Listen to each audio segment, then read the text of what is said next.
주님의 팔에 주님의 팔에 그 팔에 안기세. 할렐루야. 오늘 주일날 예배 나오신 모든 분들을 환영합니다. 오늘도 하나님께서 충분한 은혜가 여러분들에게 임할 줄로 믿습니다. 몇 개월 전에 어느 성도분이 저에게 목사님, 유튜브에서 어떤 목사님이 뽕짝으로 찬양을 하는데 한번 보시지 않겠습니까? 그러시더라고요. 그래서 저도 한번 찾아봤어요. 저도 처음 듣는 소리라서. 그래서 유튜브에서 찾아보니까 진짜로 그 뽕짝 그 찬송을 부르는 목사님이 인도 아래 성도들이 굉장히 즐거운 마음으로 박수를 치면서 이렇게 찬양을 하더라고요. 저는 솔직히 살짝 좀 충격을 받았습니다. 아, 이런 찬양도 있구나라는 생각을 해봤어요. 아마 그분의 목적은 사람들에게 좋은 뜻으로 찬양을 많이 좀 전하고 찬양을 기쁘게 부를 수 있도록 그런 목적으로 하지 않았나 생각이 들었습니다. 우리가 모든 신앙이 사람에게 포커스를 자꾸 맞추게 되면 어떻게 되냐면 하나님에게 굉장히 둔감해진다는 사실을 우리가 깨달아야 될 줄로 믿습니다. 모든 신앙의 기준은 사람이 돼서는 안 됩니다. 성경에서 넌 하나님을 어떻게 말씀하셨는지, 또 하나님을 어떻게 하면 우리가 기쁘게 해드리는지 이렇게 생각을 하면서 믿음 생활을 해야 됩니다. 우리가 찬양을 통해서 또 말씀을 통해서 하나님이 자꾸만 이게 생각이 나야 됩니다. 우리가 기도를 통해서 내 의가 자꾸 생각이 나는 게 아니고 내가 죄인임을 고백하면서 하나님 앞에 더 가까이 나가는 게 그게 바로 진짜 기도요 찬양인 줄로 믿습니다. 여러분 뽕짝을 찬양을 한번 해본다고 생각해 보십시오. 여러분들의 과거의 옛날 모습이 계속 묵상이 될 겁니다. 뽕짝 찬송을 하면은 하나님이 생각이 날까요? 한번 여러분들 깊이 한번 생각해 봐야 됩니다. 옛날 생각이 떠오르고 또 옛날에 과거에 내가 행해졌던 그런 일들이 자꾸 묵상이 되는 거지, 기쁘신 하나님의 은혜, 기쁘신 하나님의 말씀, 이게 떠오르기는 굉장히 어려울 것입니다. 신앙생활은 사람 중심인 인본주의 신앙으로 하면은 문제가 되고, 어찌 됐거나 우리가 하나님 말씀의 중심이 되는 신본주의 신앙으로 살아가야 될 줄로 믿습니다. 과거에 많은 교회들이 시행착오를 겪었어요. 사람에게 너무 포커스를 맞추다 보니까 열린 예배도 한번 출하해보고 구도자 예배, 예배당 안에서 세상적인 콘서트를 하면서 사람을 많이 끌어들였습니다. 그러나 그게 과연 하나님이 기뻐하시는 건가? 전도도 마찬가지예요. 예를 들어 어떤 성도가 한국에서 이사를 갔어요. 서울에서 다른 경기도나 충청도 이사 갔는데, 그러면 가까운 교회로 갈 수 있도록 소개를 시켜줘야 되는데 막 차량을 보내가지고 자기 교회만 계속 사람을 모으게 할 수 있도록 그런 식으로 또 하는 교회도 없지 않아 있더라고요. 그런 것은 올바르지 않는가 한번 생각해 봅니다. 미국 교회에서 구도자 예배가 한참 유행이 됐습니다. 그래서 많은 그 한국 목회자들이 미국으로 건너와 큰 교회를 모델 삼아서 세미나도 배우고 여러 가지 했지만, 그 구도자 교회를 시행했던 미국의 큰 대형 교회가 몇 년 동안에 자기들의 교회 행해졌던 프로그램들을 점검하면서 이게 잘못됐구나, 이게 하나님이 기뻐하지 않는 일이구나 라고 그들이 고백하는 책도 출간이 되었었습니다. 사랑하는 성도 여러분, 사람에게만 민감하다 보면 자칫 잘못하면은 우리가 하나님에게 둔감하게 될 수가 있다는 것을 우리가 깨닫고, 그러다 보면은 하나님이 원하는 방향이 아닌 정반대 방향으로 우리가 달려갈 수 있다는 것을 알아야 됩니다. 우리가 방향이 굉장히 중요합니다. 오늘 또 하나님이 원하시는 교회, 하나님이 원하시는 사람은 하나님의 말씀에 민감한 사람들입니다. 그리고 그 말씀에 순종하는 사람들입니다. 교회를 세우는 것도 여러분 하나님이십니다. 가정을 세우는 것도 하나님이십니다. 사람이 중심이 되는 인본주의 신앙으로 가게 되면 하나님보다 내 생각이 앞서게 되고 하나님 말씀보다 내 판단과 내 뜻이 앞서게 되기 때문에 결국은 나중에 문제가 생길 수밖에 없습니다. 오직 하나님 말씀에 여러분들 민감하시고 하나님을 잘 경외하시고 하나님의 역사 가운데 놀라운 은혜를 입기를 주님의 이름으로 간절히 축원해 드립니다. 첫 번째 보겠습니다. 하나님 말씀에 민감한 성도가 되려면 어떻게 해야 되는가? 첫 번째, 인본주의 신앙을 버려야 됩니다. 인본주의 신앙을 버려야 됩니다. 자, 3절 보겠습니다. 오늘 본문의 3절입니다. 시작. 그들이 하나님의 궤를 새 수레에 싣고 산에 있는 아비나답의 집에서 나오는데 아비나답의 아들 우사와 아요가 그 새 수레를 모니라. 아멘. 여러분, 사무엘하 6장은 이제 다윗이 왕이 된 지 한 10여 년 됐습니다. 그렇게 기다리던 법궤를 옮기려고 군사 3만 명을 동원해서 이제는 준비를 합니다. 여러분들 그 법궤 히스토리를 좀 알아야 됩니다. 엘리 제사장 시절에 제사장이 부패하다 보니까 그 아들 제사장들 역시 홈리와 비나스도 굉장히 부패한 사람이었잖아요. 성경에는 불량자라고 성경에 기록되고 있습니다. 1차 블레셋 전쟁과 전쟁을 하는데 4천 명이 전사를 합니다. 이스라엘이. 2차 전쟁을 하는데 이들이 안 되겠다 해서 여호와의 법궤를 이용해서 하나님을 정말 경외하는 마음으로 하나님 앞에 나가서 기도하고 나가야 되는데 그냥 여호와의 법궤를 그냥 이용해가지고 전쟁을 치르다가 결국 이스라엘의 보병 3만 명이 그 자리에서 즉사를 하고 전쟁에서 패퇴를 하게 됩니다. 이때에 여호와의 궤를 블레셋이 뺏어가 버립니다. 굉장히 참담한 일이 벌어졌습니다. 그런데 이제 그 빼앗긴 법궤가 이제 블레셋 그 지역의 중심 지역인 아스돗이나 가드, 에글론으로 갈 때마다 이게 하나님의 진노가 임하기 시작합니다. 그래서 이 법궤를 니네 동네로 옮겨라 해서 또 옮깁니다. 그러면 그곳에 또 하나님의 진노가 있어서 그 사람들이 굉장히 불안해하는 것입니다. 그래서 계속 옮기다 결국은 어디로 옮기느냐? 기럇 야림의 아비나답의 집이었습니다. 아비나답의 집에 20년간 있었을 거예요. 그 다음에 사울왕이 왕이 등장이 되잖아요. 사울왕이 정치를 40년 했는데 여호와의 궤를 찾지를 않아요. 그냥 그대로 방치되어 있었던 거예요. 하나님에 대한 관심이 없었던 거죠. 그래서 사울왕 때도 찾지를 않고 이제 다윗이 왕이 되어서 10년이 지난 이때 다윗도 굉장히 하나님을 사랑하잖아요. 그래서 이제 군사 3만 명을 동원해서 또 찬양대를 동원해서 이제 이 여호와의 궤를 아비나답의 집에서 어디로 갑니까? 다윗성으로 옮기는 그런 장면이 바로 오늘 본문의 장면입니다. 근데 분명히 2절에 다윗이 다윗성으로 이제 여호와 궤를 이동하는 그 과정을 보면 굉장히 동기가 좋잖아요. 그런데 문제가 발생이 됩니다. 이 문제의 발단은 지금 하나님의 궤를 다윗성으로 옮기는 건 굉장히 중요하고 좋은 일이고 하나님 기뻐하는 일인데 이 과정이 지금 잘못되어 있습니다. 하나님의 여호와의 궤를 어떻게 되냐면 새 수레에 싣고 가는 거예요. 수레에 실으면 안 되는 거거든요. 모셔오는 방법이 전혀 잘못된 거예요. 하나님의 말씀대로 하는 그 과정이 아니었던 거예요. 사무엘상 6장에 보면은 여호와의 법궤를 뺏어온 블레셋이 있잖아요. 계속해서 그 지역에 가는 곳마다 재앙이 임하자 그들이 어떻게 하냐면 수레를 만들어요. 새 수레를 만들어 가지고 암소 둘을 끓게 해 가지고 이 암소들이 이스라엘로 직행하면 재앙이 하나님으로부터 온 거고 그렇지 않고 이 암소들이 이리저리 블레셋 동네로 돌아다니면 이것은 우연한 일이다라고 그들이라고 해서 블레셋 사람들이 새 수레를 여호와의 궤에 실었던 장면이 나옵니다. 이것은 하나님의 법이 아니에요. 블레셋 이방 사람들이 행해졌던 행동이거든요. 자, 사무엘상 6장 7절 보겠습니다. 블레셋에서 했던 이방 사람들 행해졌던 거예요.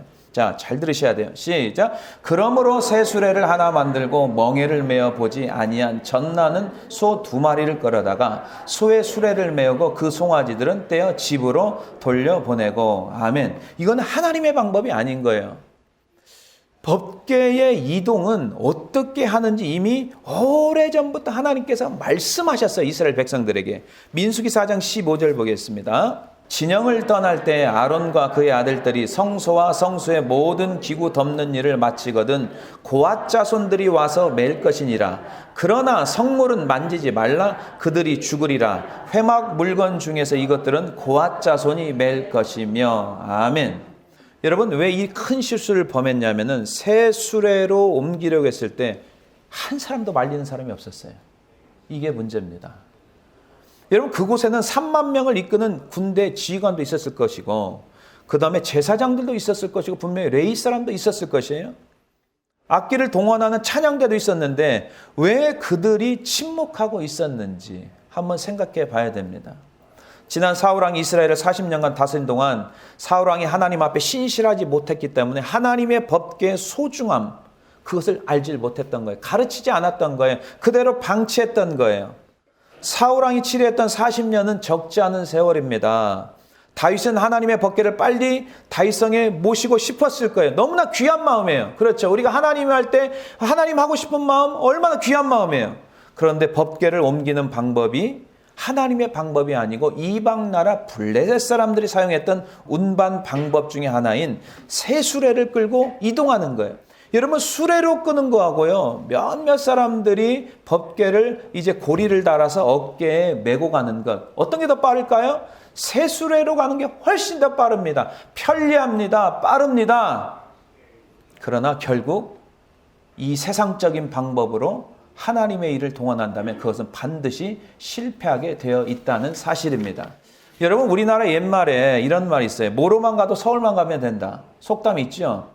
무조건 수단과 방법을 가리지 않고 목적을 이루는 결과만 이루면 된다. 그런데 그렇지 않습니다. 하나님의 나라는요.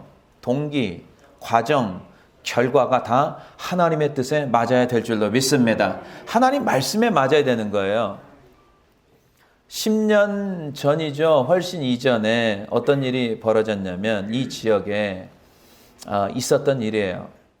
우리 교회 성도 한 분이 이런 말씀을 하는데 저도 좀 충격을 받았어요. 목사님, 모 교회 다니는 성도분이 우리 교회의 교인들 명단을 좀 달라는 거예요.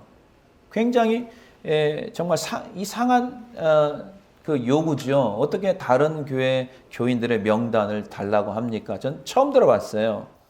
왜 그러냐 그랬더니 우리 교회 성도의 이름을 알면 그 성도를 위해서 태신자 품기를 위해서 기도를 하겠다는 거였다는 거예요.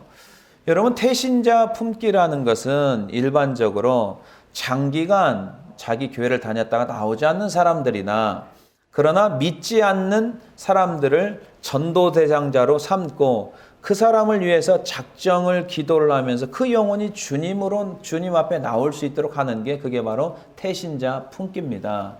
다른 교회 성도를 가지고 기도해서 데려오는 것, 그것은 태신자 품기가 아니라 그것을 뭐라고 하냐면 양도둑질이라고 말씀하고 있습니다.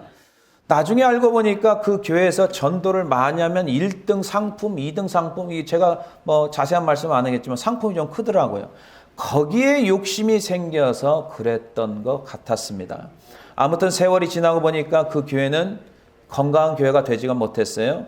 그리고 목회자는 우리가 알아야 될 건 뭐냐면 교인 수를 늘리기 위해서 수단과 방법을 가리지 않고 교회로 사람들을 무조건 데려오는 식으로 하는 것은 일시적인 효과는 있겠지만은 잠시 기쁨은 있겠으나 하나님의 방법이 아니기 때문에 그 교회는 병이 들고 반드시 무너지게 되어 있다는 것입니다. 우리는 하나님의 교회를 세우는데 정도의 길을 걸어가야 될 줄로 믿습니다. 빠르게 가는 것이 중요한 게 아니고 조금 늦더라도 하나님과 함께하는 길, 하나님 기뻐하는 길을 우리가 선택하며 살아야 될 줄로 믿습니다. 몇 년 전에 이제 은퇴를 앞둔 목사님, 목회를 굉장히 40년 이상 굉장히 잘하신 분이 이 지역에 연합 집회를 오셨어요. 그 목사님하고 개인적으로 대화할 시간이 잠깐 있어서 제가 궁금해서 한 가지 여쭤봤어요. 목사님 후배 목회자에게 한 말씀만 좀 좋은 충고한번 해주셨으면 좋겠습니다 라고 했더니 그 목사님이 한참 생각하시다가 저에게 이렇게 말씀을 하시더라고요. 이 목사님, 목회는 지름길이 없습니다. 그 말씀을 딱 한 말씀 해주시는데 제 가슴에 굉장히 깊은 감동이 되더라고요. 이게 무슨 말입니까? 갑작스런 부흥이나 급성장을 기대하지 말고 묵묵히 정도의 길을 걸어가는 것, 땀 흘린 만큼 거둔다는 말씀 아니겠습니까?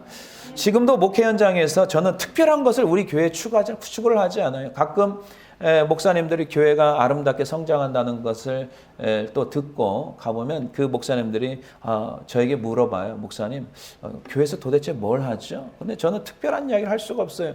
뭘 하겠어요? 예배 하나님 앞에 잘 드리고 성경을 하나님 말씀 잘 가르치고 성경 읽게 하고 뭐 별다른 이야기를 하지 않습니다. 그리고 초대교회처럼 우리 교회가 하나님을 이제 알았으면 가진 것을 좀 나누고 그게 바로 구제 선교 아니겠어요? 그것을 꾸준하게 하게 되면 하나님께서 교회를 건강하게 세워주시고 사람 수도 하나님께서 채워주시는 줄로 믿습니다. 사도행전 2장 42절 초대교회대로 그대로 하면 되는 거예요. 특별한 걸 하려고 하지 마세요. 여러분들도요. 사도행전 2장 42절에 보면 그들이 사도의 가르침을 받아 서로 교제하고 떡을 떼어 오로지 기도하기를 힘쓰니라. 아멘. 사도의 가르침 받아야죠. 목회자에게 제자훈련, 사역훈련, 뭐 여러 가지 성경공부 받아야죠. 배워야죠. 그리고 서로 교제하며 떡을 떼며 기도에 전심을 해야 돼요. 교회는 기도하는 집이니까 기도하지 않는 교회는 그건 교회가 될 수가 없어요. 아버지 집은 기도하는 집이라고 주님께서 말씀했기 때문에 우리가 하나님을 믿는 사람이라면 다 같이 우리가 매일 주님 앞에 나와서 기도해야 될 줄로 믿습니다. 그 다음에 이제 나누는 거예요. 사도행전 2장 45절 보겠습니다. 또 재산과 소유를 팔아 각 사람의 필요를 따라 나눠주며 우리가 살다 보면 우리 주변에 가난한 사람도 있고 또 선교지에 어렵게 사는 사람들이 있어요. 그 사람들을 우리가 도와주는 거예요. 우리 교회도 42년 전에 시작했을 때 미국 교회 빌렸었고 미국 교회가 준 빌딩 그냥 무료로 얻어가지고 그것이 이제 기반이 돼서 지금 아름다운 교회 여러분 일반 교회요 차량 100대 이상 주차하는 데가 그렇게 많지가 않아요. 이런 넓은 공간과 아름다운 예배당을 주신 것 우리가 하나님의 사람들로부터 도움을 받아서 여기까지 온 줄로 믿습니다. 우리가 해야 될 일은 뭐예요? 이제 페이백하면 되는 거예요. 이제 어려운 사람들도 그대로 도우면 되는 거라고요. 그리고 어떻게 해야 됩니까? 46절에 성전에 모여야 돼요. 자, 46절 시작. 날마다 마음을 같이하여 성전에 모이기를 힘쓰고 집에서 떡을 떼며 기쁨과 순전한 마음으로 음식을 먹고 이렇게 나와 있죠. 성전에 모이기 힘써야 돼요. 성전에 모여야 돼요. 세상에서 자꾸 세상의 모임보단 성전에 모여서 우리가 믿음의 사람들과 믿음의 교제하며 함께 음식을 나누며 떡을 떼는 거죠. 그 다음에 47절 보겠습니다. 하나님을 찬미하며 또 온 백성의 칭송을 받으니 주께서 구원받는 사람을 날마다 더하게 하시니라. 아멘. 여러분 전도도 역시 하나님이 하시는 거죠. 우리는 전도의 도구예요. 우리가 하나님 앞에 기도하고 하나님 저를 통해 사용해 주십시오. 그럼 하나님이 일하시는 거죠. 교회가 성장하고 부흥하는 것도 하나님이 하시는 줄로 믿습니다. 사랑하는 성도 여러분, 하나님의 일이라고 하면서 하나님 말씀과 전혀 상관없이 자기 마음대로 하다 보면은 예수의 방향과 정반대로 가서 오히려 교회를 어렵게 하는 사람이 될 수가 있다는 거예요. 하나님과 상관없는 일은 멈추시고 오직 말씀대로 진리의 원칙대로 순종하며 나아가시기를 주님의 이름으로 간절히 축원해 드립니다. 두 번째 보겠습니다. 왜 교회와 성도가 하나님의 말씀에 그동안 이렇게 둔감해졌는가? 그 이유가 있습니다. 하나님을 향한 경외심이 사라졌기 때문에 그래요. Fear of God. 하나님을 두려워하지 않아요. 이 경외심이 없어졌어요. 자, 6절, 7절 보겠습니다. 그들이 낙원의 타작마당에 이르러서는 소들이 뛰므로 웃사가 손을 들어 하나님의 궤를 붙들었더니 여호와 하나님이 웃사가 잘못함으로 말미암아 진노하사 그를 그곳에서 치시니 그가 거기 하나님의 궤 곁에서 죽으니라. 아멘. 산에 있는 아비나답의 집에서 새 수레로 여호와의 궤를 이제 끌고 다윗성으로 진행을 하죠. 아비나답의 아들 웃사와 아요가 궤를 이제 여호와의 궤 앞에서 가고 그 뒤에 찬양대가 다양한 악기를 가지고 여호와 앞에서 찬양을 합니다. 그런데 낙원의 타작마당에 이르렀을 갑자기 소들이 뛰기 시작합니다. 하나님께서는요 사람들이 하도 말을 듣지 않으면 짐승을 동원해서 깨닫게 하는 거죠. 베드로가 회개할 때 닭이 울음소리가 나서 그가 깨닫게 되죠. 그런 사건, 나귀가 말을 하는 사건이 있죠. 이렇게 하도 사람들이 말을 듣지 않고 불순종하게 되면 짐승을 동원해서라도 깨닫게 하시는 하나님임을 우리가 알아야 될 줄로 믿습니다. 그래서 이제 법궤가 이제 막 흔들리잖아요. 웃사가 손을 들어 법궤를 붙잡았어요. 근데 인간적으로 볼 때는 옳은 일이에요. 법궤가 떨어질까 봐 붙잡았으니까. 그런데 성경을 보니까 7절에 보니까 여호와 하나님이 웃사가 뭐라고 했어요? 잘못함으로 이렇게 나와 있어요. 하나님의 생각과 우리의 생각은 전혀 달라요.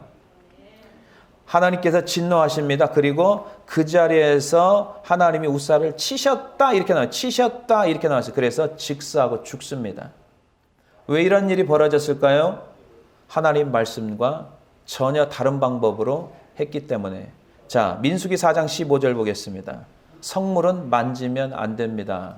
진영을 떠날 때 아론과 그의 아들들이 성소와 성소의 모든 기구 덮는 일을 마치거든 고앗 자손들이 와서 맬 것이니라. 그러나 성물은 만지지 말라. 그들이 죽으리라. 회막 물건 중에서 이것들은 고앗 자손이 맬 것이며. 아멘. 성소에 있는 모든 기구는 레위 지파에 속해 있는 고앗 자손이 메어서 운반해야 되고, 성물은 만지면 안 됩니다. 만지면 죽는다고 분명히 성경에 기록하고 있습니다. 여러분, 오늘 본문 6장의 역사는 BC 1000년경의 일입니다. 민수기는 언제 기록됐냐면 BC 1450에서 BC 1400년입니다. 약 400에서 450년 차이가 나죠. 여러분, 시대가 다르지만 하나님의 말씀은 영원하시고 동일한 줄로 믿습니다. 지금 본문의 시대와 우리 시대가 거의 3000년의 차이가 나죠. 그러나 시대 차이는 있지만 그럼에도 불구하고 예수 그리스도는 어제나 오늘이나 동일하시기 때문에 하나님의 말씀은 그 다윗 때에도 역사하시고 모세 때도 역사하시고 오늘 이 시대에도 동일하게 역사하는 줄로 믿습니다. 시대가 흐르면 흐를수록 하나님에 대한 경외심이 점점점 사라집니다. 하나님에 대해서 너무 사람들이 쉽게 생각해요. 하나님을 향한 경외심, 두렵고 떨리는 마음이 없이 신앙생활을 하게 됩니다. 그리고 복음이 얼마나 귀하고 소중합니까? 싸구려 복음 취급합니다. 우리는 그러면 안 됩니다. 하나님의 말씀은 피복음입니다. 예수 그리스도의 죽으심과 십자가의 죽으심과 다시 부활하심의 놀라운 은혜의 말씀입니다. 이 복음을 값지게 여기시고 소중히 여기시고 하나님을 경외하며 사시기를 주님의 이름으로 간절히 축원해 드립니다. 오늘 본문과 비슷한 사건이 초대교회에서도 일어났습니다. 이제 초대교회 성도들이 그동안 이기적으로 살았잖아요. 예수 믿기 전에. 그러나 예수를 믿기 시작하니까 이들이 깨닫게 돼요. 내가 그렇게 이기적으로 살았구나. 어려운 사람들을 좀 돕고 섬겨야 되는데 왜 그렇게 나만 알고 살았는지, 그러면서 자기들의 소유를 팔기 시작하죠. 그리고 그것을 사도들에게 내놓아서 그것을 어렵고 가난한 사람들에게 나누기 시작합니다. 그게 2장이고, 그 다음에 제 사도행전 4장에 보면은 초대교회 성도 중에 바나바라는 사람이 있는데, 바나바는 예루살렘 사람이 아니에요. 성경을 보니까 구브로라는 섬사람이에요. 섬사람이 예루살렘에 와서 믿음 생활을 너무 잘하는 거예요. 은혜를 너무 많이 받습니다. 그래서 그 사람 역시, 바나바 역시 자기의 소유를 팔아서 이제 가난한 사람들에게 내어달라고 사도들에게 바칩니다. 사도들 앞에 놓는 거죠. 자, 사도행전 4장 36절 37절 보겠습니다. 시작. 구브로에서 난 레이족 사람이 있으니 이름은 요셉이라. 사도들이 일컬어 바나바라, 번역하면 위로의 아들이라 하니, 그가 밭이 있음에 팔아 그 값을 가지고 사도들의 발 앞에 두니라. 아멘.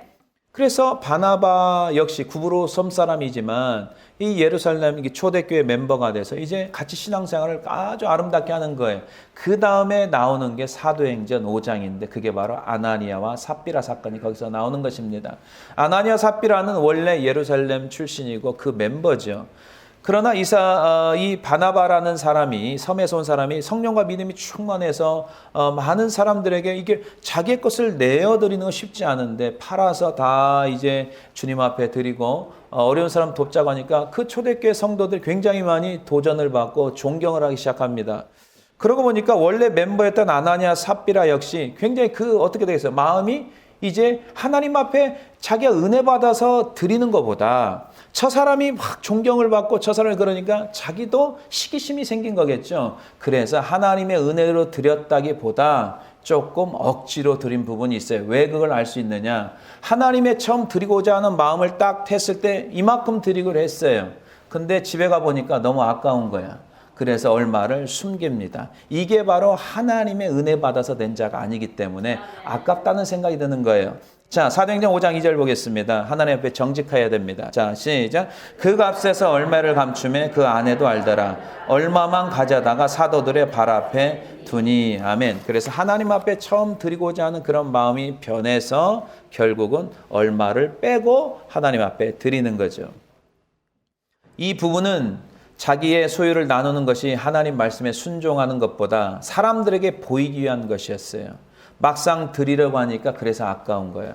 여러분, 우리가 하나님께 예물을 드릴 때 기쁨으로 드리는 사람들은 드리고도 어떤 마음이 드는지 아세요? 죄송한 마음이 들고 미안한 마음이 들고 더 못해서 더 하나님 앞에 나에게 베풀어 주신 은혜에 감격해서 더 못해서 그것 때문에 그런 미안하고 죄송스럽고 하나님 앞에 그런 마음을 가지고 감사함으로 나가죠. 그러나 하나님 앞에 드릴 때 여러분 인간적인 생각으로 드리잖아요. 사람에게 보이려고 드리잖아요. 어떤 마음이 드는 줄 아십니까? 아깝다는 생각이 들어요. 그리고 억지로 드리게 되어 있어요. 그리고 왜 드렸을까? 드리고도 나중에 후회하죠. 기쁘지가 않아요. 이거는 왜 그러느냐? 하나님의 은혜로 드린 게 아니에요. 사람에게 보이려고 드렸거나 억지로 드린 거예요. 결국은 이제 베드로가 하나님께서 베드로를 통해서 아나니아가 네가 사단에 속해서 예물 얼마를 네가 속였구나. 강하게 꾸짖습니다. 그리고 너는 사람에게 거짓말한 것이 아니고 하나님 앞에 거짓말했다고 말씀합니다. 그리고 그 아나니아는 그 자리에서 죽습니다. 엄청난 사건이 벌어진 겁니다. 초대교회에서. 사도행전 5장 3절 보겠습니다. 시작. 베드로가 이르되 아나니아여 어찌하여 사탄이 내 마음에 가득하여 내가 성령을 속이고 땅값 얼마를 감추었느냐 하면 하나님을 정말 두렵고 떨리는 마음으로 하면 이렇게 잘못된 일을 범하겠습니까? 그리고 이제 몇 시간 후에 그 아내가 들어옵니다. 삽비라가 들어옵니다. 베드로가 또 물어봅니다. 야, 이 땅판 가격이 땅판 것이 이것뿐이냐라고 했을 때 삽비라가 뭐라고 합니까? 역시 맞습니다. 거짓말합니다. 이미 다 알고 있습니다. 하나님은 우리의 마음의 중심을 이미 다 알고 있고 하는 모든 것을 다 알고 있기 때문에 하나님을 속여서는 안 되는 줄로 믿습니다. 결국 삽비라 역시 그 자리에서 죽고 맙니다. 얼마나 이게 하나님 예물 드렸다가 부부가 다 죽어버리는 거죠. 사도행전 5장 9절 보겠습니다. 읽겠습니다. 시작. 베드로가 이르되 너희가 어찌 함께 꾀하여 주의 영을 시험하려 하느냐. 보라 내 남편을 장사하고 오는 사람들의 발이 문 앞에 이르렀으니 또 너를 메어 나가리라 하니. 아멘. 결국은 아나니와 삽비라가 몇 시간 차이로 인하여서 부부가 죽고 맙니다. 여러분 엄청나게 초대교회의 큰 충격적인 사건입니다. 그래서 많은 교회들이 성도들이 하나님을 더욱더 두렵고 떨리는 마음, 하나님의 경외심이 회복되기 시작한 줄로 믿습니다. 사도행전 5장 11절에 온 교회와 이 일을 듣는 사람들이 다 크게 두려워하니라. 아멘. 오늘 본문의 웃사의 죽음, 웃사와 충돌이라는 거죠. 다윗 역시 큰 충격을 받았습니다. 그날에 하나님을 두려워했다고 말씀합니다. 사무엘하 6장 9절 보겠습니다. 다윗이 그날에 여호와를 두려워하여 이르되 여호와의 궤가 어찌 내게로 오리여 하고. 아멘. 하나님을 두려워하는 fear of God, 하나님의 경외심, 이게 이제 생긴 거죠. 사랑하는 성도 여러분, 하나님을 경외함이 사라지는 그 순간에 하나님의 말씀을 잊어버립니다. 내 인간적인 생각, 인본주의 신앙이 막 발동하기 시작해서 신앙생활을 자기 생각대로 하는 사람들이 있습니다. 이건 굉장히 위험한 사고방식입니다. 새수레로 법궤를 옮기면 빠릅니다. 다이성으로 빨리 갈 수 있습니다. 그리고 편합니다. 그렇죠? 그러나 그것은 사람의 생각이죠. 그러나 하나님 말씀 어떻게 합니까? 사람들이 어깨에 메고 또 그것을 이제 하나님 법대로 가면 굉장히 어렵고 힘듭니다. 그러나 하나님 말씀대로 했기 때문에 그것은 아무런 문제가 되지가 않습니다. 하나님 말씀에 둔감하게 되는 순간 계속해서 어떤 일이 벌어집니까? 하나님의 진노가 일어납니다. 하나님께서 우리에게 진노가 있고 그 다음에 어려움이 있다는 사실을 우리가 잊어서는 안 됩니다. 교회와 성도가 하나님께 민감하다는 것은 하나님을 경외하시고 말씀을 잘 기억하고 순종하여서 하나님이 주신 놀라운 은혜 가운데 거하시기를 주님의 이름으로 간절히 축원해 드립니다. 마지막으로 하나님 말씀에 민감한 성도에게 주시는 축복이 무엇입니까? 온 집안의 복을 받습니다. 오늘 이 말씀을 우리가 가져가야 됩니다. 자, 11절 보겠습니다. 여호와의 궤가 가드 사람 오베데돔의 집에 석 달을 있었는데 여호와께서 오베데돔과 그의 온 집에 복을 주시니라. 아멘. 다윗은 하나님을 정말 사랑했어요. 정성껏 모시고 싶었어요. 그래서 하나님의 법궤를 모시고자 했으나 그 방법이 잘못되어서 큰 사건이 터져버린 거죠. 소가 뛰자 법궤를 이제 붙잡았던 웃사가 그 자리에 즉사하는 엄청난 사건이 일어났습니다. 8절에 보니까 다윗이 화가 났습니다. 잠시 화가 났다는 거예요. 왜? 인간적인 생각으로 화가 날 수밖에 없죠. 그러나 그 9절에 보니까 다시 다윗이 하나님에 대해서 다시 깨닫기 시작합니다. 이거는 자신의 문제지 하나님의 문제가 아님을 깨닫습니다. 그리고 법궤를 다윗성에 모시는 게 두려웠습니다. 그래서 이제 법궤를 예루살렘에 모셔가지 않고 일단 단지파 영역에 있는 레이족의 마을 가드로 보내서 그 마을에 사는 오베데돔의 집에 3개월 동안, 석 달 동안 맡겨졌던 것입니다. 여러분 10절에 보니까 오베데돔은 하나님의 말씀에 굉장히 민감한 사람이었음을 우리가 알 수가 있습니다. 왜 그러느냐? 수레로 여호와의 법궤를 끌지 않습니다. 그리고 이제 단지 3개월 동안 여호와의 법궤를 모신 오베데돔은 오베데돔뿐만 아니라 그 집안 모든 가족과 소유가 하나님의 복을 받은 줄로 믿습니다. 우리가 알아야 될 건 뭐냐면 여러분 한 사람이 지금 예배당에 나온 여러분 예배드리는 한 사람이 하나님을 경외하며 정말 하나님을 사랑하며 말씀대로 살아가면 여러분들로 인하여서 집안이 흥왕하는 줄로 믿습니다. 그러나 여러분 한 사람이 잘못된 믿음 가지고 예수님과 정반대로 자꾸만 자기 생각대로 하게 되면 여러분들로 인하여서 집안 모든 식구들이 고통을 당하는 줄 이것도 깨닫고 가야 될 줄로 믿습니다. 여러분 출애굽기 2장에 보면은 예굽의 노예로 있던 이스라엘 인구가 막 증가하기 시작합니다. 그 당시에 최고의 나라 이집트에서 비상이 걸리기 시작합니다. 이렇게 하다가 큰일 나겠다. 우리가 당하겠다. 그래서 바로 왕이 내린 명령이 뭡니까? 아이가 태어나면은 남자아이면 죽이고 여자아이는 살려라 해서 히브리 산파 십부와 부하에게 명령을 내립니다. 그러나 산파들은 세상 왕의 명령보다 하나님 말씀을 더 두려워했고 하나님을 경외했던 사람이었기 때문에 아이들을 죽이지 않습니다. 아이들을 죽이지 않는다는 것은 자기의 목숨을 내놔야 됩니다. 여러분 노예는요 짐승보다 못한 가치없는 사람들이었습니다. 당시에요. 근데 왕의 명령을 어겨요? 그러면 죽는 거예요. 그러나 하나님을 더 두려워하고 하나님을 앞에 경건한 자였고 하나님을 경외한 사람들이었기 때문에 하나님의 은혜로 그들의 목숨이 살려진 줄로 믿습니다. 그리고 성경에 보니까 산파들에게 하나님을 경외하고 두렵고 떨리는 마음으로 섬겼던 그들에게 하나님의 은혜가 임했고 오히려 백성들이 그 두 사람으로 인하여서 이스라엘 백성들이 번성하였고 그 다음에 하나님을 경외한 그 집안을 하나님께서 흥왕케 하셨다고 말씀하셨습니다. 출애굽기 1장 20절 21절 굉장히 중요합니다. 여러분 세상 법보다 하나님의 법이 더 소중한 줄로 믿습니다.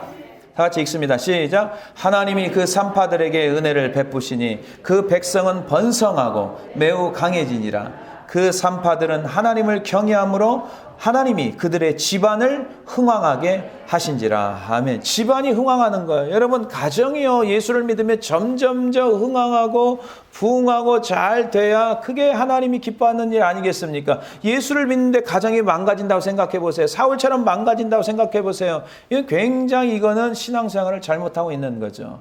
우리 믿음 생활, 하나님을 정말 경외하고 우리 한 사람으로 인하여서 가정이 하나님 앞에 복을 받고 축복받는 놀라운 역사가 일어나야 될 줄로 믿습니다. 여러분 사도행전 10장에 보면은 로마 백부장 고넬료가 나오죠. 이 사람은 이스라엘 사람이 아니에요. 로마 사람이에요. 근데 굉장히 신기하죠. 이 사람이 로마 사람인데 성경에 보니까 하나님을 경외하는 사람이었어요. 그리고 많이 구제를 했어요. 이스라엘 사람들, 어려운 사람들 도와줬어요. 로마 사람이거든요. 그 다음에 항상 기도했던 사람이었어요.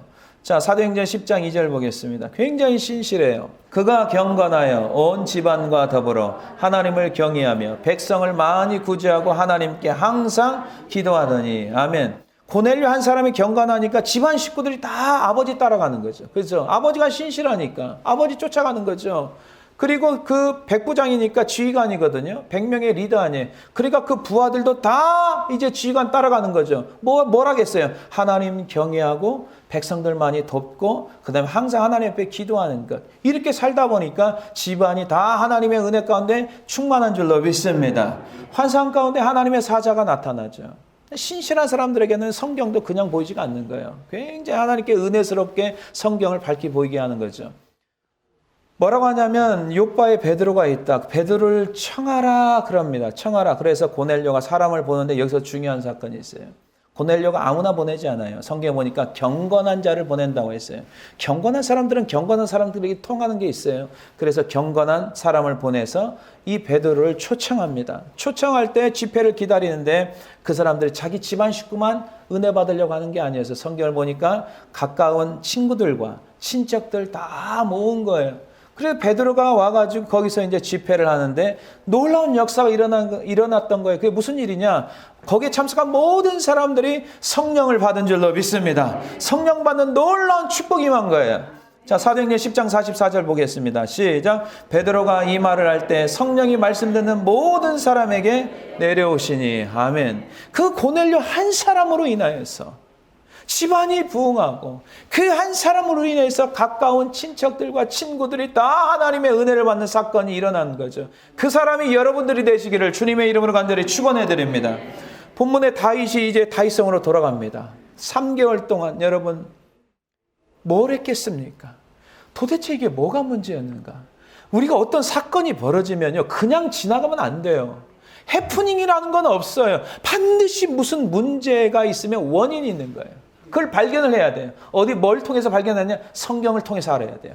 성경을 통해서 하나님께 분명히 여러분들의 가정의 문제가 됐건 부부의 문제가 됐건 모든 문제 하나님이 알고 계시기 때문에 말씀을 통해서 말씀하시는 줄로 믿습니다. 근데 문제를 알게 됐어요. 원인 파악을 하게 됐어요. 아, 이게 문제였구나. 왜? 오래전부터 하나님께서 이미 말씀하시는 것. 그것을 깨달은 거죠.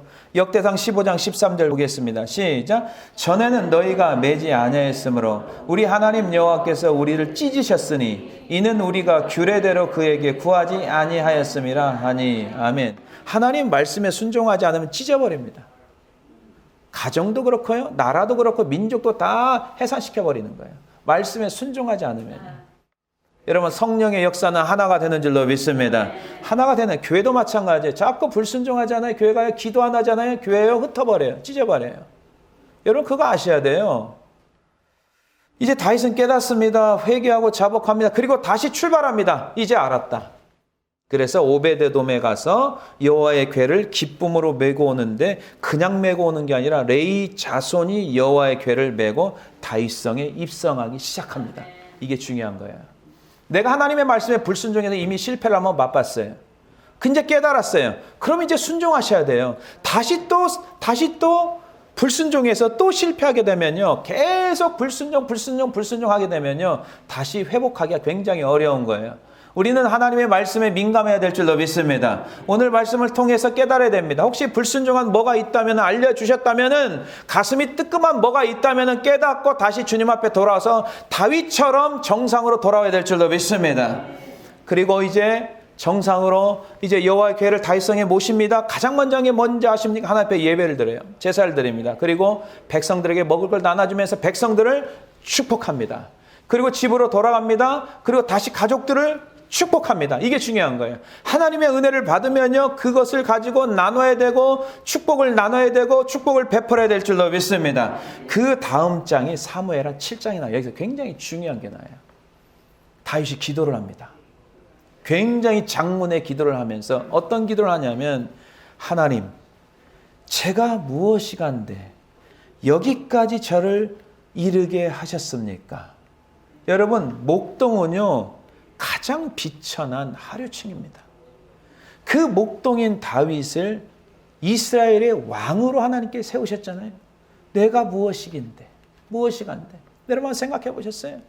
우리가 무엇인데 하나님이 목회자로 세우시고 우리가 무엇인데 하나님이 여러분 직분을 주시고 우리가 무엇인데 하나님께서 성도로 삼아주시고 우리가 그런 감격이 있어야 될 줄로 믿습니다. 하나님은 위대하십니다라고 이제 고백하는 거예요. 하나님은 신실하십니다. 하나님은 약속하신 하나님이세요. 다윗 집안에 영원한 축복이 임하게 해달라고 하나님 앞에 확신에 찬 기도를 하기 시작합니다. 그 기도가 그 집안에 이루어진 줄로 믿습니다. 사무엘하 7장 29절 보겠습니다. 이 말씀을 믿으세요. 말씀을 믿으세요. 제발. 이제 청하건대 종의 집에 복을 주사 주 앞에 영원히 있게 하옵소서. 주 여호와께서 말씀하셨사오니 주의 종의 집이 영원히 복을 받게 하옵소서 하니라. 아멘. 영원히 복을 받게 하소서. 천대가 복을 받게 하소서. 이 말씀이 우리의 가정에 이루어져야 될 줄로 믿습니다. 사랑하는 성도 여러분, 교회가 세속화가 되어 있어요. 교회가 지금 세상에 있지 않아요? 세상에 교회의 말씀의 영향력이 펼쳐져야 되는데 세속화된 세속 물질이 교회 안으로 다 들어와 있어요. 변질되고 있어요. 그런 시대에 우리가 살고 있어요. 목회자나 성도는 하나님의 말씀에 민감해야 됩니다. 하나님 두려워야 됩니다. 하나님의 경외심이 회복되어야 될 줄로 믿습니다. 그리고 그 말씀 있는 그대로 순종하셔서 나간다면 하나님께서 그 하나님의 말씀에 민감한 그 성도들, 그 한 사람을 통해서 교회는 물론이거니와 여러분들의 집안이 흥왕하는 놀라운 하나님의 역사가 넘쳐나시기를 주님의 이름으로 간절히 축원해 드립니다.